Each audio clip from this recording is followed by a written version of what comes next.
Je vais vous parler d'abord, avant le Parlez-moi. Zapnet, je vais vous parler d'un autre génie qui n'est pas non plus intéressé par l'argent. C'est un mathématicien russe qui vient de refuser $1 million.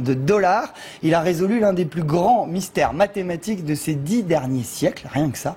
Il s'appelle Grigori Perelman et il vient de décliner le prix du millénaire. C'est un institut américain qui remet ça avec un petit chèque de 6 € qui va avec.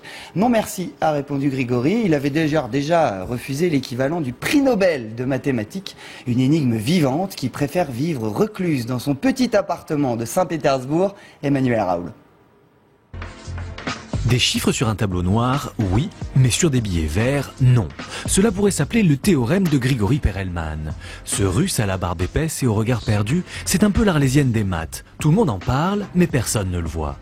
Dans les années 90, les prestigieuses universités américaines de Stanford et de Princeton lui proposent des ponts d'or. Mais il préfère s'enfermer chez lui à Saint-Pétersbourg, sans rien publier pendant 7 ans. Puis un jour de 2002, sur ce site participatif, il fait paraître une série d'articles qui vont tout simplement résoudre l'un des 7 problèmes les plus recherchés du millénaire, la conjecture de Poincaré. En jeu, déterminer si une forme quelconque peut constituer une sphère de 3 dimensions. Pas compris? Allez, plus simple. La conjecture de Poincaré et sa résolution, c'est l'apogée, c'est comme gravir le sommet de l'Everest. Devant ce point final au problème de Poincaré, ses pairs décident en 2006 de lui attribuer la plus haute distinction des mathématiques. Mais Perelman la refuse et ne se déplace pas à la cérémonie. Il refuse la médaille Fields, qui est pourtant le prix Nobel de mathématiques. Mais ça ne l'intéresse pas. Pourquoi? Personne ne le sait. Est-ce un mystique? Certains avancent que Perelman croit que la science est vraiment pure. C'est sa découverte qui est importante.